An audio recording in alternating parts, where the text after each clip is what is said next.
You see, one of the reasons why we want to talk about language teaching is this is one of the areas in which we see or we can possibly find applications of the things that we have learnt throughout several courses that you have gone through. Right? I want to talk about the entire thing of language teaching itself. Right? The details about several different methods, out of which I'll talk about one or two today. I can talk to you, and you can look at those details in terms of what was the objective of a particular language teaching method, and what's the similarities and differences between one and the other, that you can look at from the materials that you have. What I want to talk about is the total enterprise of language teaching in general, okay, which is how do we see applications of what we know about language, how do they work in the field of language teaching, and what is the entire thing by itself. Okay. I don't remember if I have asked you this question. Do you have experience of teaching any language? Have you tried teaching any language to anybody? It does not have to be a formal classroom or a course. Have you tried teaching language to somebody? You have. Some of you are saying, nodding your head in yes, that means you have tried. So can you tell me a little bit about that? Which language and to whom did you try or did you teach? English mostly, or was there any other language? English. Okay. You were teaching English to whom? So in my school I had to teach KG kids. KG? KG students. So there was a day in our school called Students' Day when senior students had to teach KG students. So I chose English, and so I was teaching them the first chapter about words, A for apple. So I took apple and bus, and because I had toys in my home, so I took that, and I had visual aids in order to teach them. Good. There was this organization which wanted help with teaching those who didn't know how to speak English. So they were probably aged between 20 and 25. So I just picked up like grammar and tried to explain in Kannada the English grammar, tried to slightly difficult.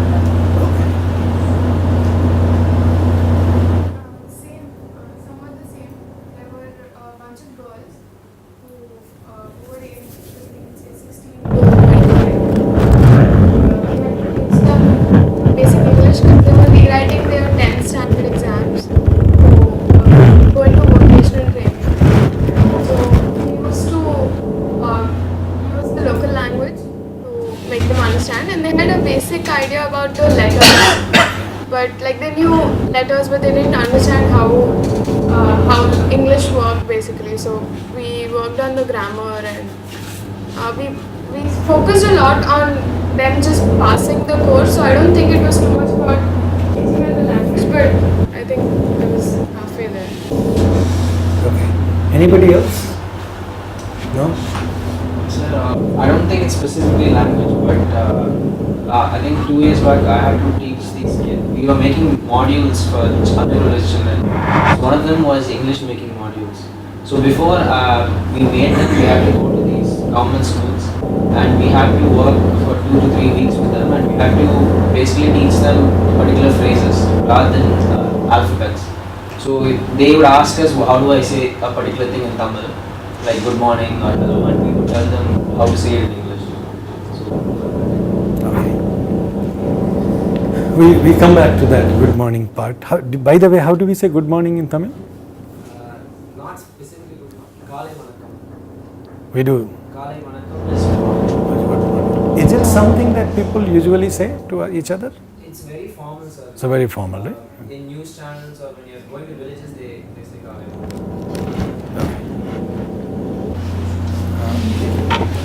So it's not exactly like how good morning is used in English. Yeah, it's much more formal, much more respectful. Is it also sort of translation of the idea of good morning in Tamil? Good morning from English in Tamil? Because that's how it sounds in other languages that I am familiar with. For example, do you guys know how to say good morning in Hindi? Have you heard anybody saying that? Yeah, Where? Well, So in school, sir, in a, teachers Shubhratri and Suprabhat. So I think even in other languages, even in Kannada, we say that. then we used to have this classes and the teachers comes and like, good morning. No, say Suprabhat in the class. If you are attending Hindi class. but you see the point. If you need to tell people, don't say good morning, say what was it? Suprabhat, that means you have lost it. Right? So it sounds that way, right? Good. Suprabhat is, what was that? Kale. Kalai Vanakam in Tamil. How about Malayalam? That is not time. That's Malayalam, right? There is no. Namaskaram is Malayalam. No, that is just greeting, not That's not time specific. Time It's just specific. good morning. So. There is Suprabhatam. Suprabhatam is there. You can say Suprabhatam. We don't use that. You don't use that. I think we are probably in radio again. Again, right? But you get the idea. TV channel. It's normal and natural to say good morning or good evening or good night. Probably they may have some specific meanings as well. But when we try to borrow these ideas and then find approximation to these things, then we sound like we have lost it in these languages. However, we have just discussed about Sapir-Whorf hypothesis, where it is possible to say good morning in any language, and it's not difficult to understand, at least, that we know what people mean by good morning. Okay. As a part of project here, I did project. There were Tamil kids, and I had to teach them English. So Tamil is not my native language. So they had issues with tense, grammar mostly. So it was very difficult teaching them, but there were no anyone else who knew Tamil even better. So We come back to that difficulty. So, okay, good. Well, let me stop here. So, you have heard 4 people. Did you hear their similarities and differences, or did you hear each other's similarities and differences? I think one person, Gopika, you were teaching KG kids, and 2 of you were teaching grown-up kids, 16 plus, right? And you were teaching them with toys, right? With the help of toys, and these people were fixing grammars and teaching them to learn. Right? Teaching them to learn English. Yours was spoken English or what? Huh? The written English. Okay. So now we go back again to why we are talking about this. And definitely none of you have tried to teach your own language to someone else who does not understand that language. Have you? No. Yeah, but it's not in a formal way. When we joined in this institute, so there are a lot of students from different languages. So I used to teach Rimal Tamil. So it's not a formal thing. Whenever we are discussing for 10 minutes or 5 minutes, we used to I used to teach him. All right. How was your experience, Arun? First, teaching Tamil. Yeah, it was really good because the thing is, some of the pronunciation it is not in Hindi. So for teaching Rimel, it's really quite tough for me because if I say the, he said the instead of saying the. If I say ra, he said la. So it was quite for me. It's a kind of quite a funny thing to teach. It was fun for you, right? Good. How about others? Teaching English, what kind of experience was that? I don't definitely mean good or bad. I mean, was that frustrating, worrying? You were able to achieve your goals? What was your feeling going through that exercise? Was that a voluntary thing for you? Definitely for you it was voluntary thing. How about? They asked me and I said yes. You said yes. So how was your experience at the end of it? I think, see, I was very skeptical in the beginning because I didn't know what I was supposed to do first day. So they just said it's to help them speak English. So I just picked up like a bunch of things and said, okay, let me try to explain this. So I found it slightly frustrating, but then once they started understanding like what it is, it became more fun as, I'd give examples and then I'd ask them to give an example. So, that way it made it slightly easier. But yeah. So your goal was to teach them? They wanted spoken English. Spoken So the grammar, like how to construct a sentence, when to use how or what, or when like, mix up the words and things like that. So you see that when we start formal teaching, right, we have a goal in front of us. You can't start without that. What was yours? Did you have to do something specific with those kids, or you just had to spend some time with them? I was a little worried before starting because I used to teach my younger brother also. He was quite young. So I used to teach him Hindi as well as English, and I didn't know Hindi. You used to teach Hindi? So that's that. No, I don't mean it in a sarcastic way. Yeah. That's interesting information for me. It was KG and KG. So okay. But for him, he wouldn't listen, so I was worried about the kids actually listening to me. So that's why I had to make use of things that were familiar to them and that they would have fun seeing. So that's why I made use of toys and food so that I could capture their attention without them running around. Okay. So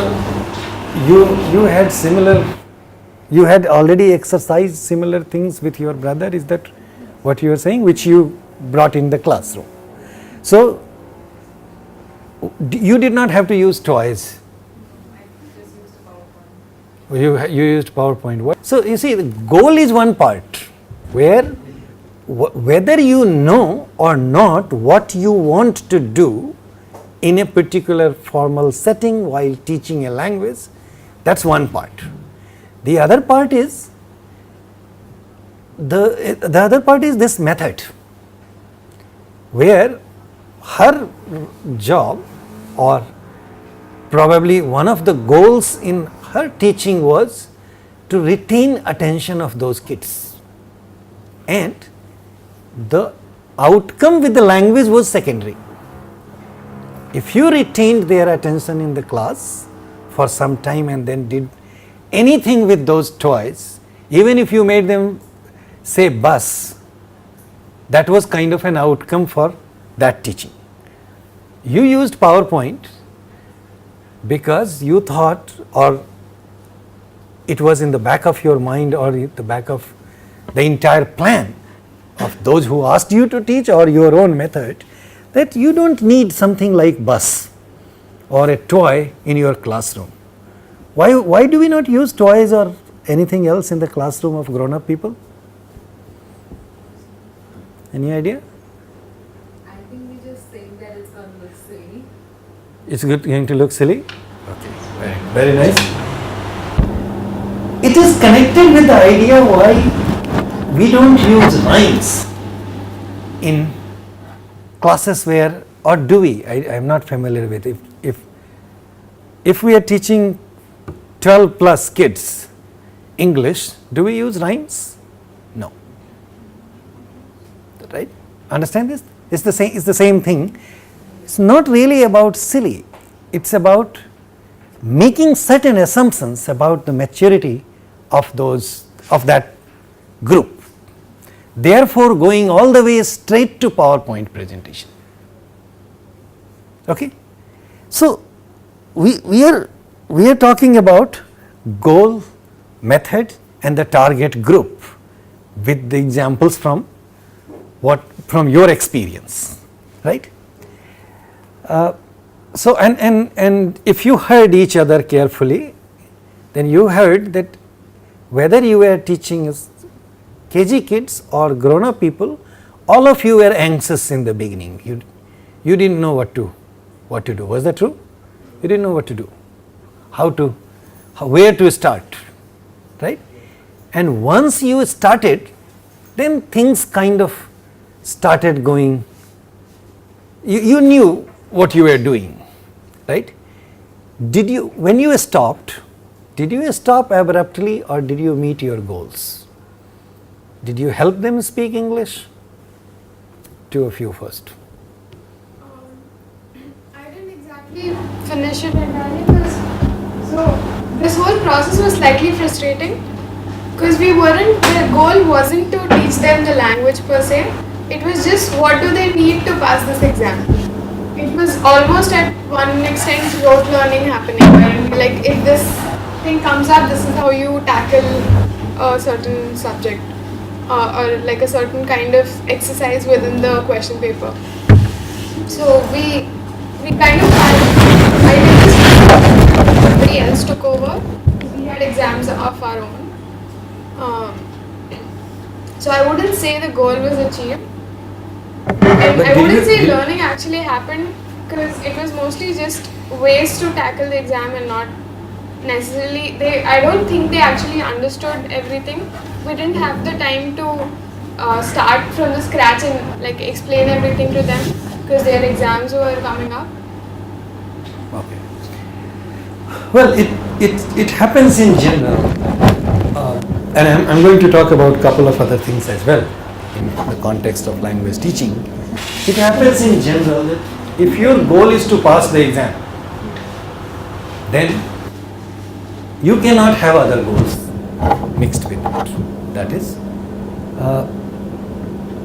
the goal was never to begin with to learn the language and for a particular purpose. The goal was to pass the exam, and what is part of exam is very different from what goes in learning. It also helps us understand how our curriculums are designed. I have already asked you, when we were talking about language learning and kids, then we have talked about, and also when we were talking about English little bit, we established that many of you started learning English very early, right? And that's the situation in most of the schools now, that they start teaching English way too early, as early as KG kids, right? And lot of enforcement materials are also available outside the school for kids to learn or revise that English. That is not how it was several years ago. Okay. When did you start learning, Praveen, English? Sir, I mean, depends which school I went to. That's not important. There was a school where English was not even heard of. Right. And then there was another school where officially they had some English. But Listen to this carefully. This will make you sound like we are talking about different countries. We are talking about different generations. However, it is not too far from each other. Teaching English the way you are familiar with was in place for several others in that time as well. But we are talking about a completely different kind of a school. This is why he started saying it depends on what school I went to. Right? So what else, Praveen? Sorry for interruption. What else? So basically, one of the first schools ever that I joined, it didn't have any infrastructure, just one room school. There was no roof. Second that I went to, it was basically a new school. So officially they were supposed to be English medium and all. But I hope you understand that papers and practice and theory, they don't really match. They've done really well in the last 30 years, I would say. But when I was learning, so it is possible that we have friends who still struggle with writing a paragraph, etc., etc. And if they were to write even to this day, they might not be able to write a clean paragraph. Yeah. And then the third school that I went to, there it was all paper, no practice, because we spent most of our time. So all these three schools that you are talking about were before what standard, what grade? Before high school? Yeah, I mean, no, from so-called KG or first to 12th. Actually. First to 12th. The first school I went to, there were no grades. A 10-year-old would sit with 5-year-old, that's correct. or 4-year-old or 3-year-old. My parents wanted to get rid of me a bit too early, so they sent me when I was 2.5. No, I mean, it's not their fault. You have to understand the psyche that they had, which was, if the child starts going to school early, the child would learn something. It's not that they wanted to get rid of me in the literal sense. Of course, maybe after a few years that was the literal sense. This is also for many, we have to come back to language teaching in a minute. This is also true that I'm talking about this part that they wanted to get rid of me. It is also important to get rid of children for some time, so that after 2 hours you get food for them. Okay? Therefore, it is really imperative for some to leave children aside. And English is definitely a distant thing for them. So let us not mix these things together. So this is why I wanted you to hear this story of 3 schools, and then and first school was for how many years? 4 or 5 years? No, sir. The first school was really short, meaning about a year or so. So there was no English. Absolutely nothing. Yes. Second school was really the longest. From which grade to which grade? First to 10th. Right. And third was 11th and 12th. So that's it. Okay. So now the story of English or teaching of language, when we talk about teaching of language in most of our contexts, we are talking about English. Okay? I'll give you a paper that I have recently seen. It's a survey paper of KV schools. Okay? And the story is not very different from there as well. But to talk about what's there in that paper, we need to talk about what we are discussing right now. Like a story of KV, but actually this is a story of any school. Okay? Where teachers do, and this is where I am going to bring in one of the classical methods of teaching, which is called grammar translation method, is that survey of KV school reflects that teachers in KV schools, particularly English teachers, were unanimous in the opinion that you should not allow kids to use any language other than English. Okay? However, they were themselves using languages other than English while teaching English. You understand the contradictions? So basically they are not really clear about their idea and how and what they think about how teaching should be done, that is, teaching of language should be done. Okay? If you ask, they were also asked, do you think it will help these people to understand certain concepts? And this question was not only in the context of English, this question was general. That do you think these kids will learn better if they are explained certain concepts in their language? Most of them replied in yes, and most of them said, what's the medium of teaching in KV schools? Is it English? English.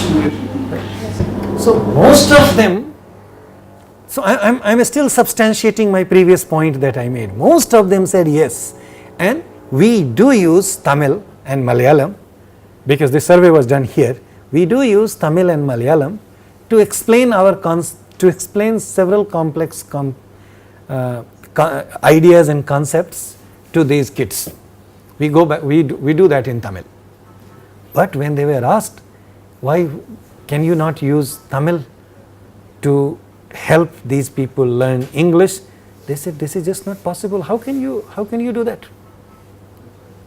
How can you use Tamil to teach these people English? Now, the point that I am trying to make for you is there is a heavy disconnect, serious disconnect between what teachers think, the ideas that they have, and the practices they bring in. We know a lot about how languages are handled in schools, like some different states in our country has different policies with regard to education. Most of the, if I talk about Tamil Nadu schools, does anyone know about that? Most of the Tamil Nadu government schools have Tamil as medium of instruction. Is that correct? Right? But you know that there is no document available for that. And I'm telling you this thing because there is one of your seniors is working on medium of instruction in schools in Tamil Nadu, and she has been trying to find a single document to support that argument. She has not been either provided or not had access to that document. That if a document which states, even one-page document which states language policies in schools of Tamil Nadu. I am not aware of the last week development, whether she has really found anything or not, but it's just not available anywhere. So going back again, we know a lot about, we know that there are 3 language formulas, there are there is something called mother tongue education, there is Tamil education or Malayalam education, but we are not clear about a policy on language teaching. You wanted to say something? Why is it imperative to find that document? Because when schools practice something, that should be on the basis of some government. This is a practice in government-run school, right? It's not imperative for teachers to find that out. Teachers have been doing that thing for all the time, but someone who is working on a research paper on language, use of language in government schools in Tamil Nadu, need to verify that if Tamil is being taught or everything is being taught in Tamil, there is a mandate about it. It doesn't happen just like that, and she has not been able to find. I am not saying that there is none. It's just impossible to find that kind of document anywhere. Is what I am trying to say. Yeah, are there different certifications like Kannada, like Tamil medium, English medium, Hindi medium? That's what happens in like my state and I think other states. The school is called an English medium school or a Kannada medium school. But And the certificate boards are also the state level schools. I will find it out in a couple of weeks what happens actually. You tell Siddharth what happens here. So it's Tamil medium only in all government schools. But there is no certification in Hindi. No proper. Yeah. They tell you it's Tamil based, but there is no proper. Yeah, they sell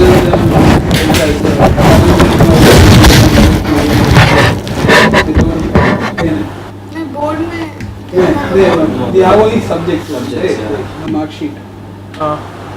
So in West Bengal there are different mediums, like the state board has different mediums, like State has different mediums.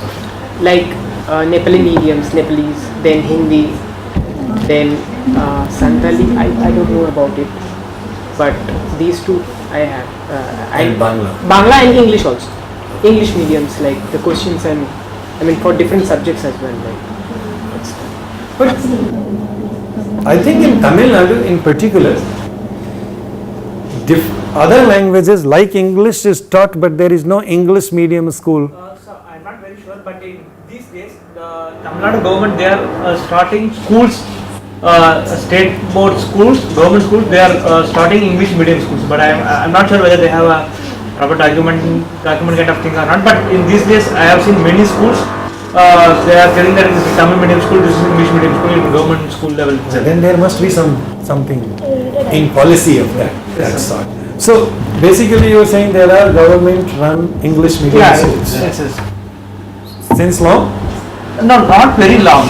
Maybe within 5 years. Last 5 years, right? I thought so. Okay. So now, we don't have to talk about medium of instruction in different states. What I am telling you is, in this context of school education, a clear, and I am not only talking about policy, clear teaching of English in particular is not really obvious. That is, how do we teach? How should we teach language in schools? It's not clear, and this is why we find a disconnect between what school curriculum say and what goes in actually learning of language. So none of the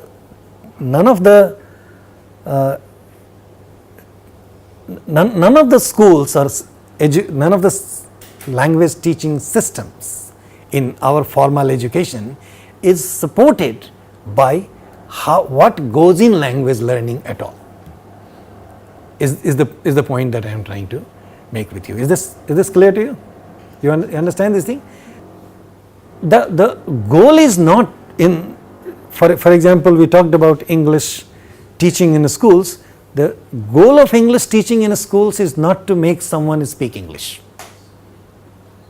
Okay? The goal is not, I think, I am not sure if the goal is to help people write English also. At least that was not the goal of the schools which I have attended. And when I look back, even years later, they don't seem to be following any one of the goals at all.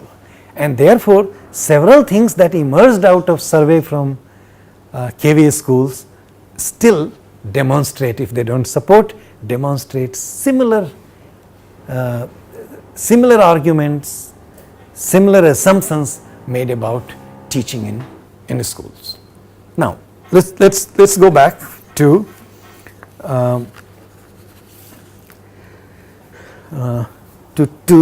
language teaching again. So, what kind of goals should there be for language teaching? Obviously, the same goal cannot be decided for everybody, right? Every type of audience. We cannot have same goal for everybody, right? Therefore, if you study the language teaching methods in practice from very beginning, okay, one of the most dominant method of teaching language is called grammar translation method.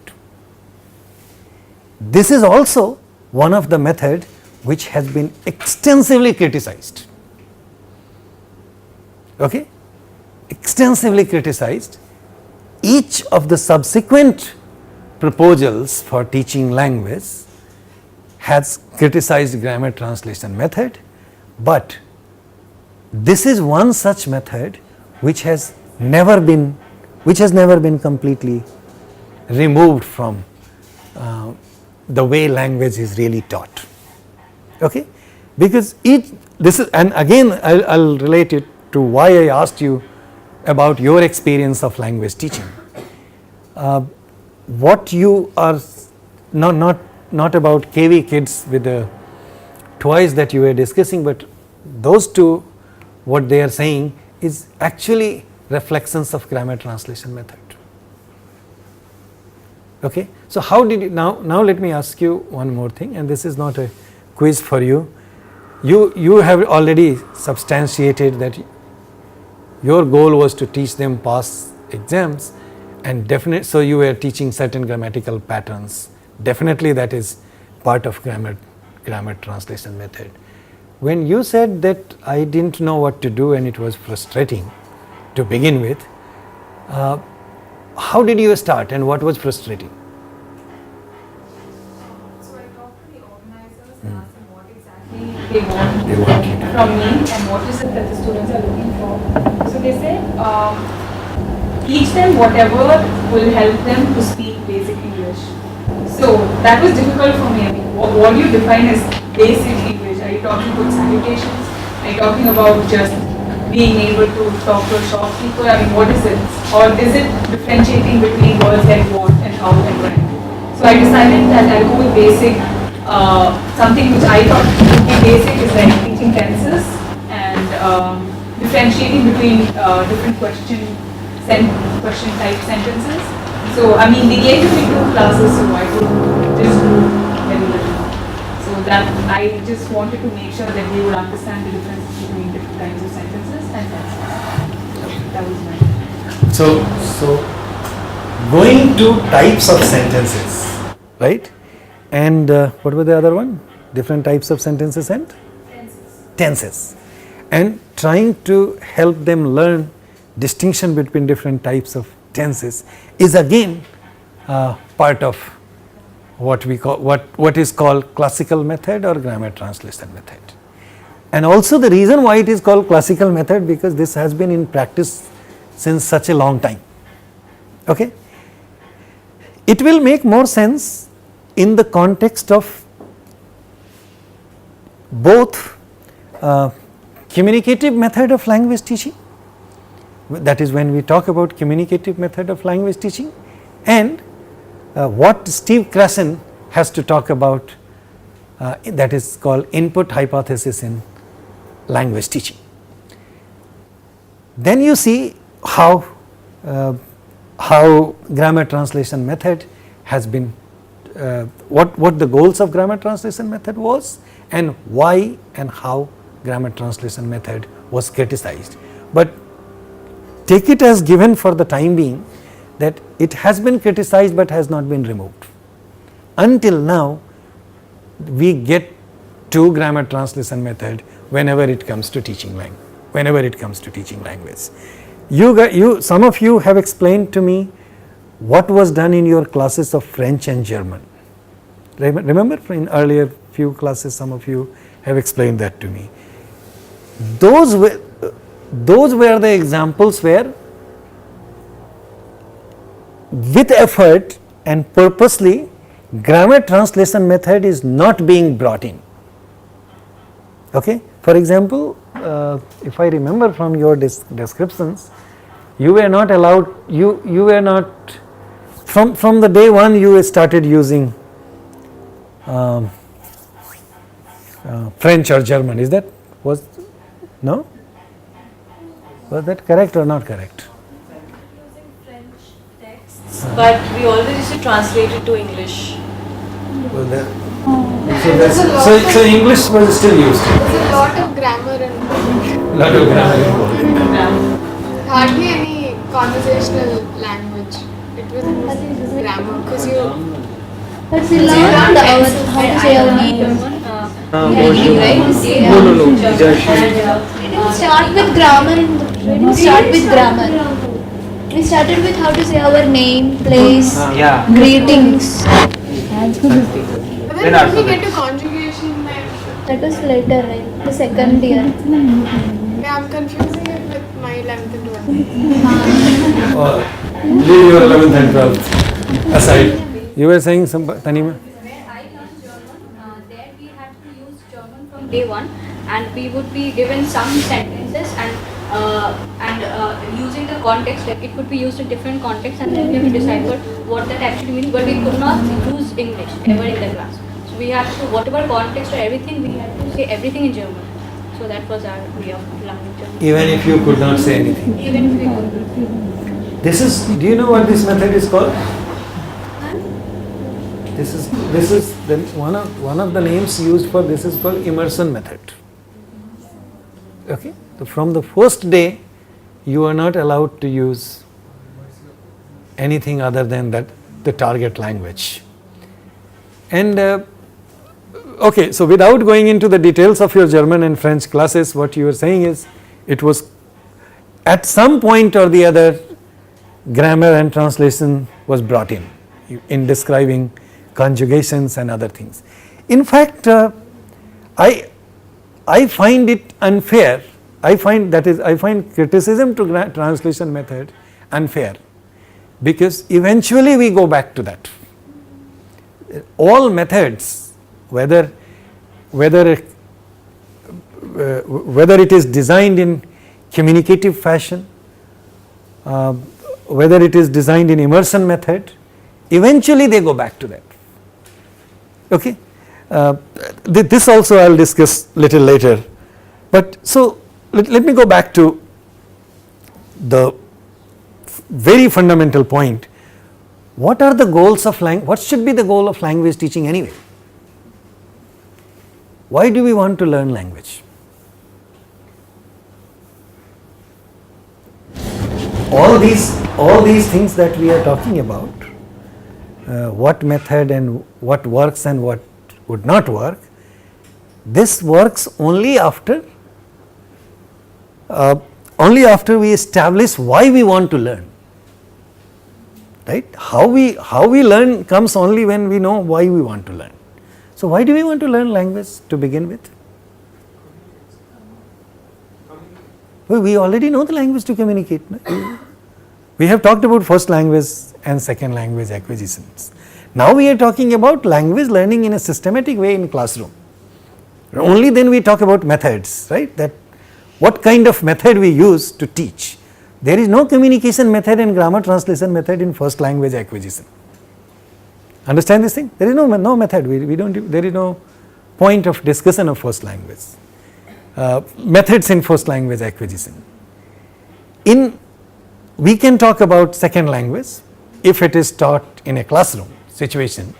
That is, what kind of method shall we use? But before we classify this as second language or foreign language, the point is, when we already know how to speak and we already talk to others, what are the goals of language teaching? And they are very simple goals. It just requires you to think a little bit. Why do we want to learn language? Like I told you, the goal of learning English for me, because it was to go to another school, go to next school. Otherwise you get completely flushed out of the system. So to remain in the system was why we learnt English. Why do people in general, why did you learn French and German? Is it compulsory? No, first 2 semesters. Either French or German. Really? Yes. Is it not optional? No. I'm sorry. I honestly don't know the curriculum that well. It simply tells you that, and I am not even sorry about that. I don't think it is important to know. Okay. So leave the German and French then. Okay. Why did you learn German? I just wanted to learn the language. Communicate with whom? No, I mean, I just wanted to learn the language. That's the reason. Why would you learn? Because I was fascinated of. Okay, so it was just a desire to learn which French or German? Sure. Why did you learn class 12? We had to have two languages. English was compulsory, and the second language I could pick between Hindi and German. German and French and Sanskrit and Kannada. What makes anyone fascinated can also be of different types of things, right? Some people want to learn language just to read literature in that language, right? Or you get access to original literature of a particular language when you learn that language, and therefore lot of people learn. Some people learn language to to be able to speak and to be able to write in a particular language can also be one of the goals why we learn language. So appreciating literature, learning to write something in a particular language, and overall to develop some sort of intellectual capability in different languages could also, all these things are combined together why people learn some languages. Sometimes we also learn, or we have to learn language to understand people of different speech community. Okay? It's not important to list these things, or it's also okay to understand several of these things together. That is why people learn language. But whether we combine them together or keep them separate, it helps us decide the goal. And there, in that sense, once we know the goal, that is why we want this language, the method that we want to adopt becomes easier. For example, if I want to let's say appreciate literature, right? Clearly I have to develop reading skills in that language.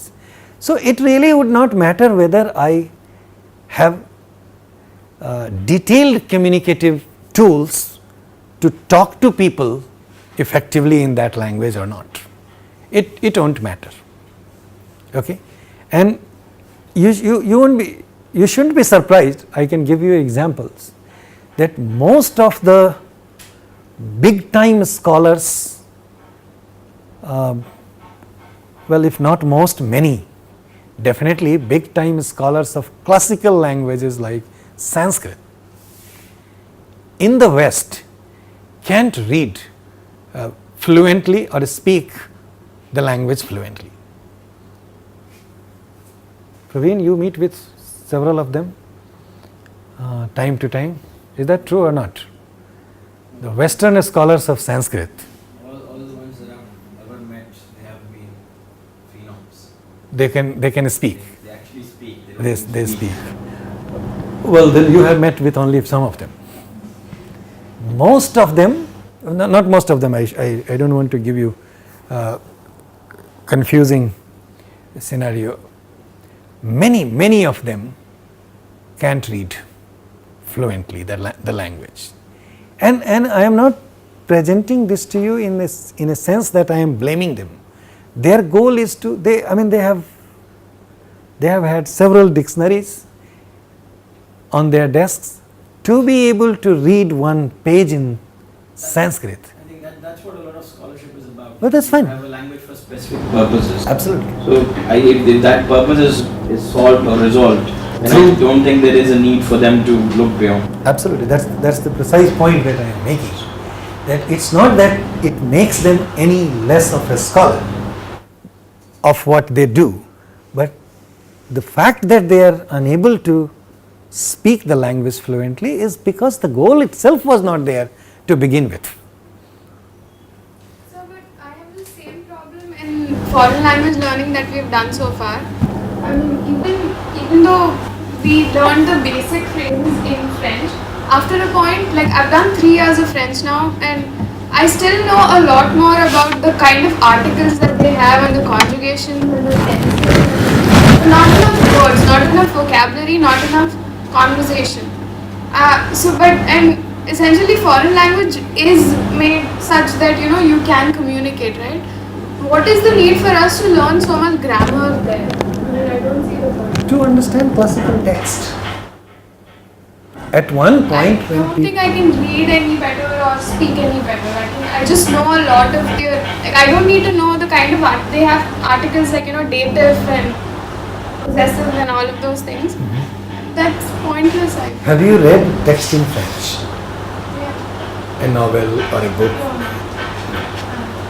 So that clearly means that your goal was not to read text in French, And therefore you say that what I learnt, I am fine with that, because I still have some communicative capability in French. Can you talk to people? Very basic. Very basic. So that's the point. I tried to learn French because somebody once asked me to, not me, we were in the audience, I was part of the audience, and he asked us to read a 700-page book, which is basically one of the classics in linguistics. So that's when I thought that, okay, I'll take this up seriously. Before that I had just, sat through a few classes of French. Now, when you say that I know a lot about articles, I know a lot about conjugations, etc., etc., well, that eventually does help. The only thing is, when you really come across a situation where that kind of knowledge will help you understand what is being said, because the change of an article, definitely versus in the andephany, it creates a world of difference in the meaning, etc. So you are, I think, looking at from a perspective of a general individual who wants to just be able to talk. So where does this all fit in? And the moment he asks you whether you've read a novel or whether you've read some, text, he said he used the word classical text. You don't need to go that far as well.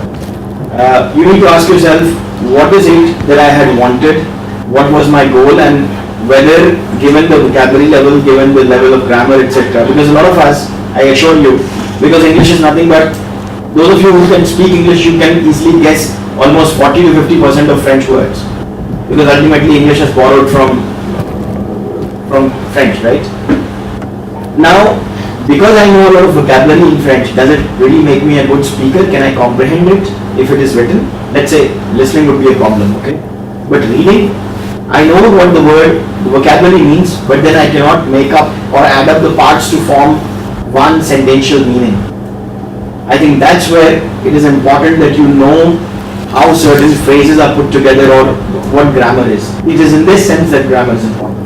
Because compositionality thesis, no matter how popular it is still not proven in some sense. You cannot say that, make hay while the sun shines basically leads to a meaning X. So you know the meaning word meaning make, you know the word meaning hay, you know the word meaning sun, you know the word meaning shine, but it does not lead to the meaning that is actually intended. So there are lots of purposes to be solved here. So when this entire method was brought in place, the purpose of this method was simply to understand, to get help in reading texts and to put words together in form of a sentence, and everything that we have discussed about sentence. And if you remember from the beginning, that what makes a sentence, right? Sentence is not just a random collection of words as many a times we define. The moment we go in details of that, we know what a sentence is and how complex the formation of sentence is, and that is what makes language a system, right? And then when we go into further details of that, we know that every part of sentence and the way those phrases are connected with each other is heavily hierarchical in nature. We understand different components of our understanding of different components of a sentence help us make sense out of sentences, that is written text. So one of the primary goals of this method was to understand texts, to be able to read texts. Therefore, if we change the goals, I am coming back to what Marin you were saying. I wanted to teach them, or I was told to teach them basic English. If you go to teaching of English in serious sense, and I can look back and try to understand from my own experience, there is nothing more than basic to teach anyway. Is that true or not? There is nothing more than basic, and probably if you understand the structure of language properly, there is nothing more than basic in any language to teach. Rest of it is vocabulary, right? Because the rules of sentence formation, if the language has agreement system, the rule of agreement system is not going to change given a particular context, right? Take for example, if we take English sentences, we are never going to bring in grammatical gender in it, right? Is this not basic of English, right? How verbs get conjugated depending upon a particular type of tense, is that going to change ever, no matter what kind of sentence you make, right? So this is not a question for you. What I am saying is, there is not more than there isn't more than basic anyway in language teaching as far as grammar goes, and I am not trying to trivialize grammar teaching again, but when people say you just make me, I would say, let me put it this way, I would say, if I have to learn a language, okay, just you help me make a sentence. If I have learned how to make one type of sentence or several types of sentence in a language, I am done. Rest of it is the rest of it, that is vocabulary and learning about context. There are several things in language which we never learn, or we can never learn enough. Is that true or not about language learning, right? So rest of them can follow and substantiated, but fundamental of language learning is construction of a sentence, which also involves, prior to construction of a sentence, involves understanding phrases and then understanding of how to make words, or that is how to conjugate words at morphological level, and also if you go further, it includes understanding little bit more about sound system. But if I can reach the sentence level, I think most of the things are done, and that is the basics of any language, right? If I am taught how to make sentences like the kinds of sentences that we have discussed in our classes, that John likes to read a novel. If I can make this sentence, or John is reading a novel, if I can make this sentence and compare, and John was reading a sentence, if I understand differences between these, is this basic or not? Or is there something else which is called more basic than these in language learning?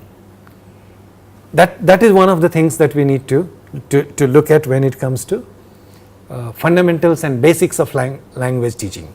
But more than that, one method, what I want to conclude with is, one method can be criticized only when you change the goal. For the purpose of reading texts, the method that was put in place was helping people do that. Now you can criticize this method that it does not help me learn how to speak the language. It does not help me understand communicative nuances or cultural nuances of that language. Of course, the goal of this method was not to enable people to do those things. Okay. Likewise, if I just want to, so total immersion method or communicative methods equally will have difficulty in bringing you to read texts. Understand this? So this is what we are going to do next time, where I want the text that I have sent you, where I want you to look at. Please read about the fundamentals of different methods of teaching language and see and try to derive their goals and their criticism. Okay, the way they have been criticized and what their goals were.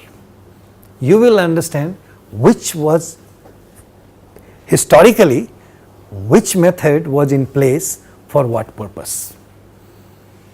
Okay, and that is all we need to understand about teaching methods in particular. okay, because each method had a particular goal.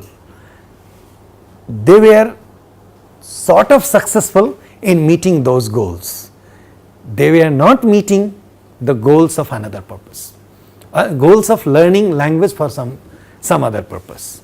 And every time we changed the purpose, the methods needed modification, and therefore we had a new method in place. So four of them at least, in the classical category, grammar translation method and direct method. Okay. There was another method in place for some time, which was audio, what is that called? Audio lingual method. What? Audio lingual method. And then comes, there could be several in between, I just don't want to throw names for you.